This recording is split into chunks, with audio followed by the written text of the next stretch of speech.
The wait is finally over. We are now driving the all-new Mahindra XUV400. This is Mahindra's first ever electric SUV. It's going to go on sale in January 2023. The customer deliveries will also start around the same month. The prices are not out yet, but we are here at Mahindra's SUV testing track. So we are going to be driving this thing. So let's find out if this electric SUV can live up to the hype.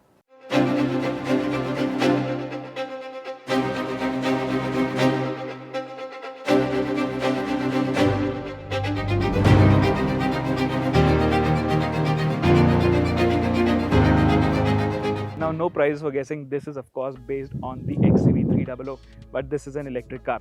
Now it's called the 400, and there is a little bit of difference because this car is slightly longer than the XUV300. Now XUV300 is 4 meters, but this car is 4.2 meters. But the wheelbase is exactly the same at 2600 millimeters. The width is also the same. The height is also more or less the same. Now what has changed is, of course, at the front you get an electric motor now, and that is rated at 110 kilowatt. That translates to around 147.5 bhp, and it produces 310 newton meters of torque. Now the motor sits here, so that means this is a front wheel drive car. Now in here at the center is the battery pack. Now the battery pack is a 39.5 kilowatt hour lithium ion battery. It sits right here, and it weighs of course quite a lot, so it has been placed low down. Now again you can see the wheels, they are also 16 inches. This is the top end variant, and you also get a very nice this copper treatment. Now this is going to be a signature dish on all electric Mahindra SUVs. In fact, the logo at the front also, it has got that copper treatment, and on the roof also you can see it comes with dual tone paint finish, and it has got that copper finish. If you come around the back, the design again, it's very familiar, but these are new LED tail lamps. These are clear lens tail lamps, and the logo, like I said, it has got that copper finish. Now it comes with a lot of lively color options, so if you are looking for a car of that sort, if you are a young guy, I think you like the color options that are available with this car. So overall it looks quite proportionate. There is nothing new as such. It is based on the XUV300 platform, which has been modified extensively to fit the electric architecture. That's about the design. Now let's hop inside and see what has changed in the cabin.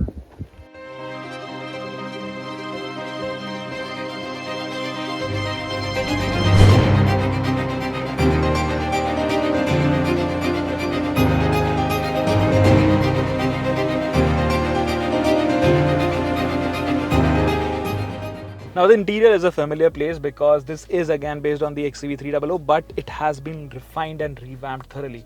Now as you can see, this has got new instrument cluster, but the speedometer is more or less the same. You have got this digital MID over here, and you've also got this thing over here which tells you how much battery you're consuming, how much power you're taking. So this has 50% power mode, 90, 100. It has got 3 modes, 3 driver modes. So you get fast, fearless, and there's fun mode. So fun mode is basically the most subdued one, in the sense this is where you will get maximum range out of this car.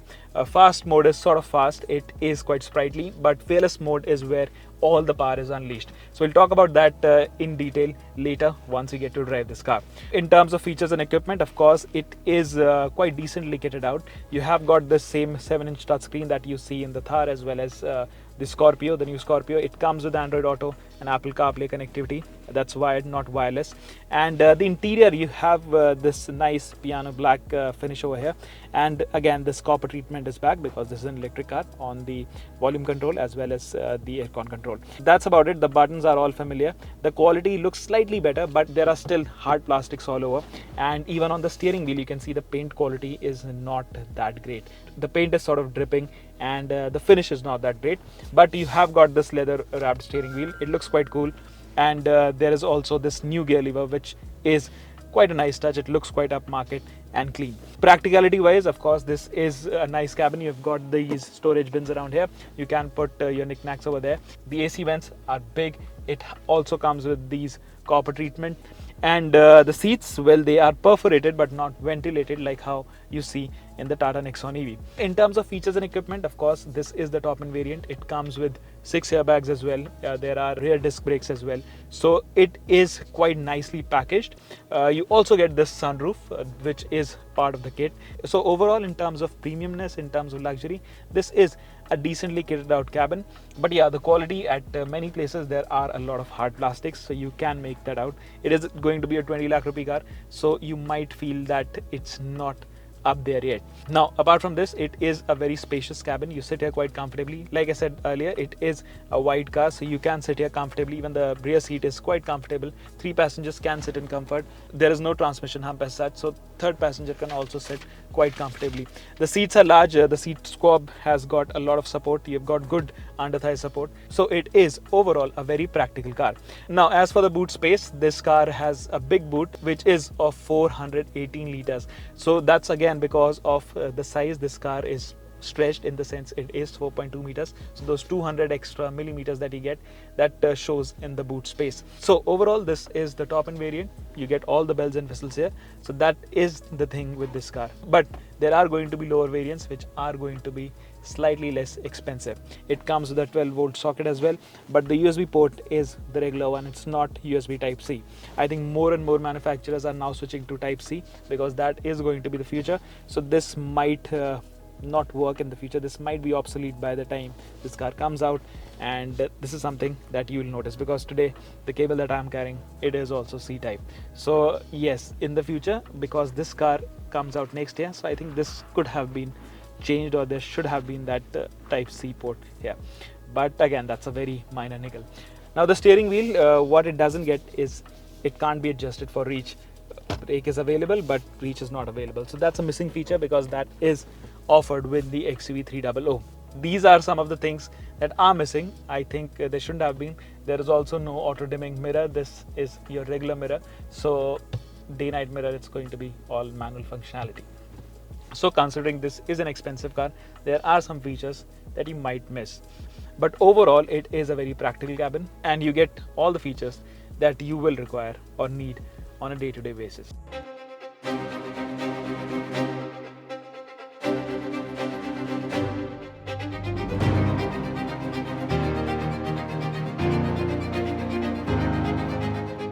So we are now driving the XUV400. This is Mahindra's first electric vehicle. So let me quickly tell you the specs, what's on offer. It has a 39.5 kilowatt hour battery pack.